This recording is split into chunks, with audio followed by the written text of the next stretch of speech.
Welcome to The Explainer. Today, we're diving into how you can actually rewire your brain.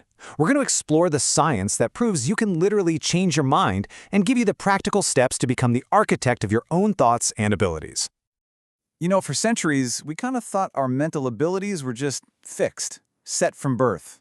You were either a math person or you weren't, right? You had a good memory or you didn't.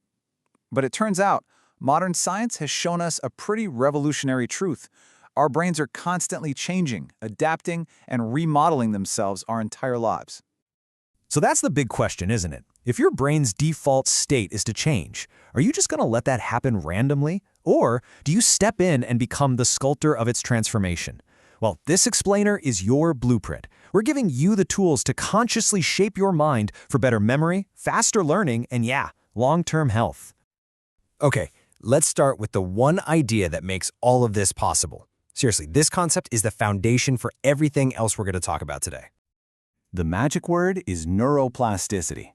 Just think of it like your brain's built-in software, always ready for an update. It's the physical ability of your brain to create new connections and change how it works based on new info, new skills, or even just new ways of thinking. Here's a really great way to picture it. Imagine every thought or action is like walking a path through a super dense forest. The first time, it's tough going.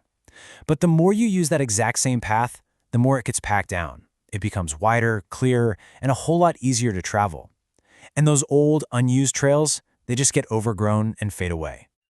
And listen, this isn't just a metaphor. When you practice a new skill, whether it's learning guitar or just trying to have a more positive mindset, you are physically carving out and strengthening these neural pathways. You're literally programming your brain to make that new behavior the easiest path to take. So, we know the brain can change. Now, let's look at a few killer techniques to speed up that process, especially when it comes to learning and memory. And these aren't just study hacks. They're methods grounded in the real science of how your brain actually works. First up, we need to ditch passive review.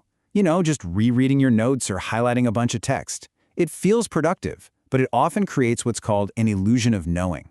The real powerhouse is active recall. Research shows that forcing your brain to retrieve information, like by quizzing yourself, is so much more effective than just passively looking at it.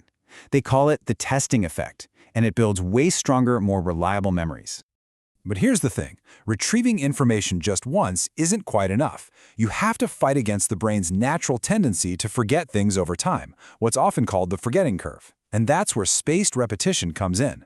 By reviewing information at these increasing intervals, right when you're about to forget it, you're basically telling your brain, hey, this is important, and that strengthens the connection for the long haul.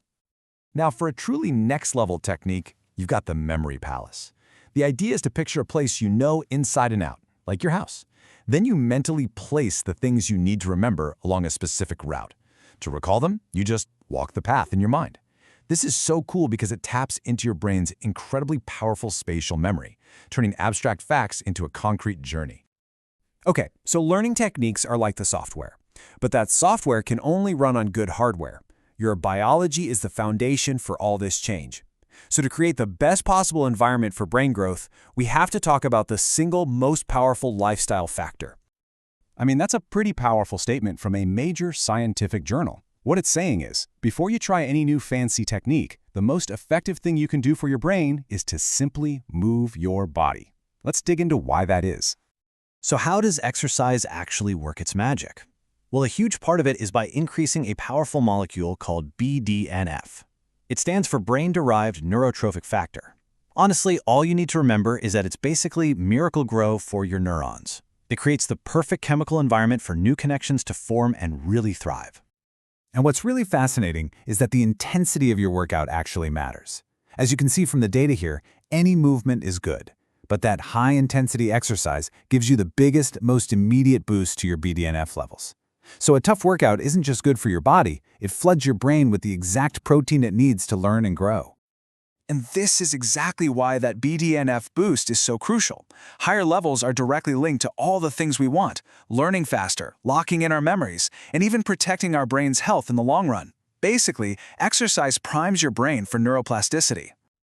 Now, of course, exercise isn't a silver bullet all on its own. It works best when you combine it with the other biological pillars.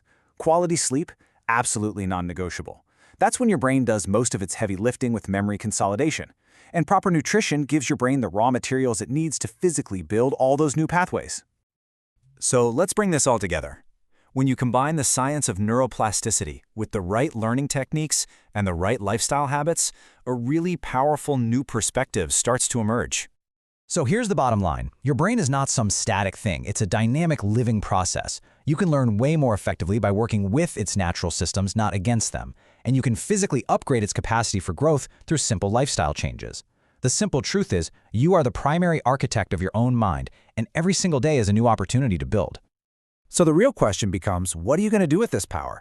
This isn't just about cramming facts for a test, it's about building a better, healthier, more resilient brain for life. So, what new path are you going to choose to carve first? Thanks for joining this explainer.